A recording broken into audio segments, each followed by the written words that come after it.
Minchinordan ko'pchilik kvartira qo'ying o'zimiz nomimizga chiqsin degan aka-opalarimiz bor. Sizlar uchun yangi Novostroyka 5 etajkalik 2 xonali, 3 xonali kvartiralarning sotuvi boshlandi. Bu yerda yangi xolasalar ham podключ qilib beradi, xolasalar ham korobka holatda beradi. Naqd pul, kredit, subsidiya farqi yo'q ekan. Asadbek akamiz domi, bu tomonimizda ham domlar qurgan ekan. Bunda ham sotuvi bor. Xullas 5-6 dom qolgan. Yani krediti chiqqan tayyor bu tomon. Bu tomonimizda yangi xullas hali hech kim yashamagan. Bu yerda 3 ta 4 ta xonadon sotilib ham ulgurgan. Shoshilib qolinglar, yaxshi etajlardan ulgurib qolinglar. Asadbek akamizni bir qator oldiga kiramiz. To'liq ma'lumot beradi. Ketdik.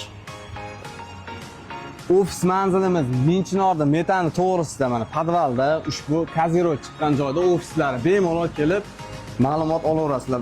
24-7 odam bo'ladi, xudo xolasa. Assalomu alaykum Asadbek aka. Charchamayapsizmi? Qarasizmi? Bo'lyaptimi? Charchamayapsizmi aka? Rahmat aka. Yaxshi keldilar. Asadbek aka, biz obunachilarimizga yangi qurilayotgan uylar ko'pchilik so'rayapti. Shunga bizga to'liqroq ma'lumot qilib bersangiz, qanaqa variantlarni qilib berasiz? Korobka holatdami, podключ holatda qilib berasizmi? Narxlarini necha puldan qilib berasiz? Kreditga o'zini nomiga chiqadimi? Shu haqida to'liqroq ma'lumot qilib bersangiz bizga aka, obunachilarga tushunarliroq qilib. Aka, avvalo assalomu alaykum deganlarga rahmat. Aka, bizda hozirda yangi obyektimiz bityapti. Bugun topshirish 90%, 95% ga bitdi. Ishlarida уже отдел ishlari ketyapti. Bu domlarimiz bitgan. Xohlasa bu agar misol kredit tarixi chataq odamlar bo'lsa, kredit hali ola olmaydigan odamlar bo'lsa, tayyor kredit chiqargan uylarimiz ham bor bu domda. Birinchi qurganimiz. Agar kredit tarixlari yaxshi bo'lsa, lekin daromadi yo'q, pastgani ish haqisi yo'q bo'lsa-ya, uy chiqarish imkoniyati bor hozir.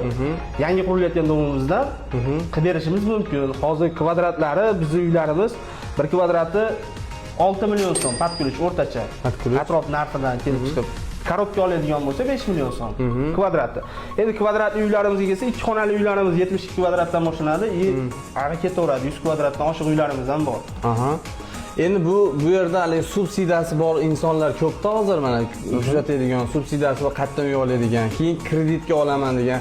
Podключ holatda nimalar qilib beriladi endi bu podключ holatida, как положено, hali gaz plita, sizning nomingizdan kelsa televizor. Televizorini ham qo'yib beramiz sizga bonus qilib. Ko'rib turibsizlar, hurmatli obunachilar, bizning nomimizdan kelsalar, televizor ham qo'shib beradi. Duh kontor, televizor, aboylar hamma yo'q.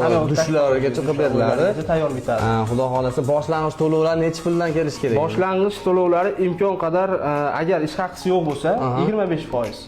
Ish haqisi bo'lsa 15%. Kelishilgan holatida. Hurmatli obunachilar, ko'rib turibsizlar, kelaverasizlar, manzilda ko'rdilar. Endi shu Asadbek akamga uchrasalar, qo'ldan kelgancha yengillik qilib sizlarga bonuslari bilan qilib beradi. Sog' bo'linglar. Dom so'rab yurgan aka-opalarimizga jo'natib qo'yamiz hammalaringga. Rahmat.